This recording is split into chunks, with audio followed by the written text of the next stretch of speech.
Maxwell या green नहीं, बल्कि ये 3 बड़ी कमियां हैं आरसीबी के पतन का कारण। अगर इन्हें नहीं सुधारा तो आईपीएल 2024 में भी हो जाएगा मुंह काला।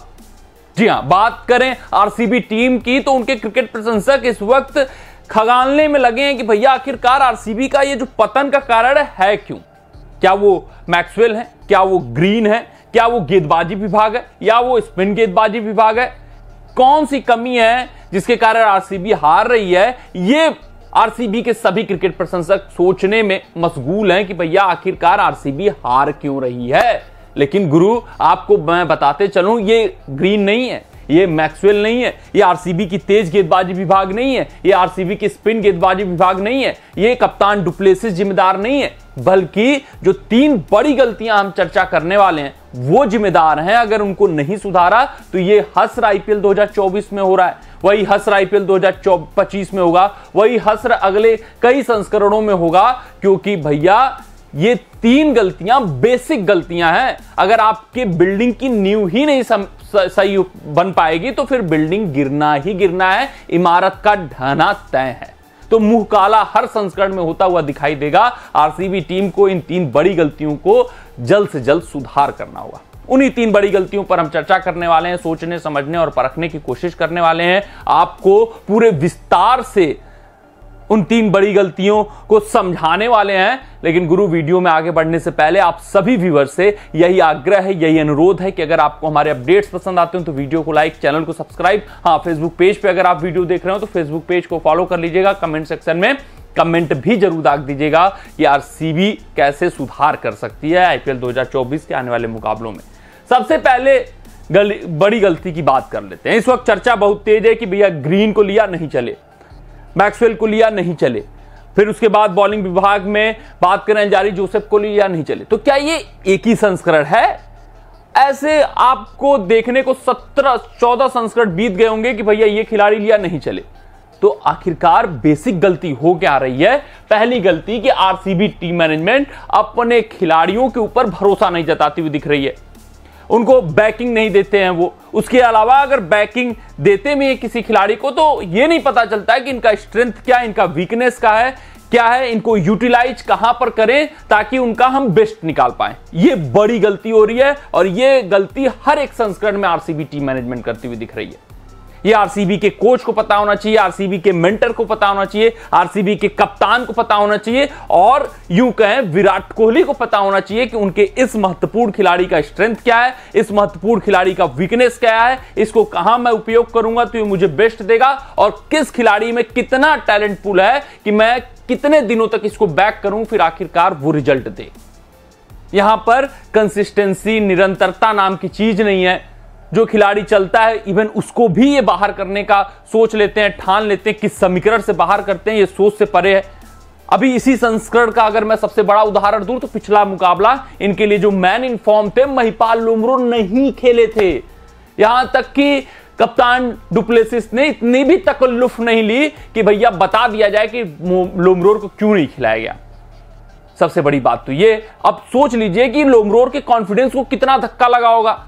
जो मात्र एक बल्लेबाज आपके आशा की किरण है, उम्मीद है, उसी को आप बाहर कर दे रहे हो प्लेइंग 11 से, जहां पर प्रशंसक सोच कर चलते हैं कि नहीं लोमरोर आएंगे तो आईपीएल 2024 में कोई भी हारा हुआ मुकाबला हमें जिता सकते हैं, लेकिन आप उसी खिलाड़ी को बाहर कर देते हो प्लेइंग 11 से। फिर स्पष्टीकरण देने की भी जरूरत नहीं समझते हैं आप। तो सबसे बड़ी बात यही है कि इनको ये नहीं समझ में आता है कि किस खिलाड़ी को खिलाया जाए। अगर वो किसी को बैक करते हैं, जैसे सिराज हो गए या अन्य 1-2 चुनिंदा खिलाड़ी हो गए, तो इनको ये नहीं पता रहता है कि इस खिलाड़ी का स्ट्रेंथ क्या है, वीकनेस क्या है, यूटिलाइज कहां पर करना है, कैसे करना है, क्यों करना है, जिस वजह से जो खिलाड़ी बैकिंग भी मिलता है वो नहीं चल पाता है आरसीबी में, और तो और बाकी खिलाड़ियों को तो बैक ही नहीं करते हैं, कुछ समझते ही नहीं है। बात करें दूसरे अगर हम वीकनेस की, तो यह है कि भारतीय टैलेंट पूल की है इस टीम में कमी।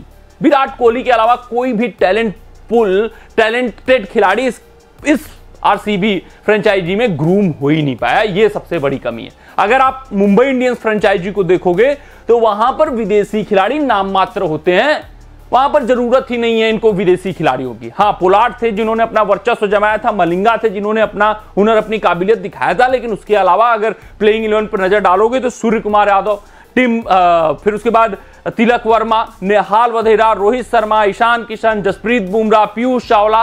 तो एक से एक बड़े दिग्गज भारतीय खिलाड़ी आपको मिलेंगे, मैच विनर भारतीय खिलाड़ी जो अपने दम खम पर भैया पूरे मैच की तस्वीर बदलने के लिए तैयार है। सूर्य कुमार यादव जैसा T20 का सबसे बेहतरीन बल्लेबाज आपको MI टीम में दिखेगा।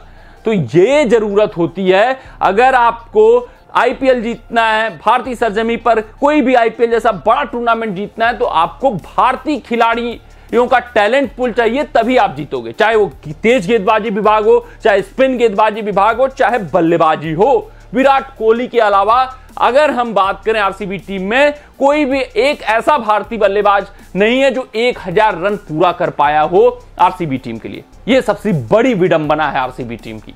और ये जो बेसिक गलती हो रही है वो हर संस्करण में हो रही है गुरु, और ये अगर इसी तरीके से रिपीट होती हुई रही तो ये साल IPL 2023 की बात नहीं है, साल IPL 2024 की बात नहीं है। IPL 2025 में भी यही सूरत हाल होने वाला है, इनका IPL 2026 में भी यही सूरत हाल होने वाला है।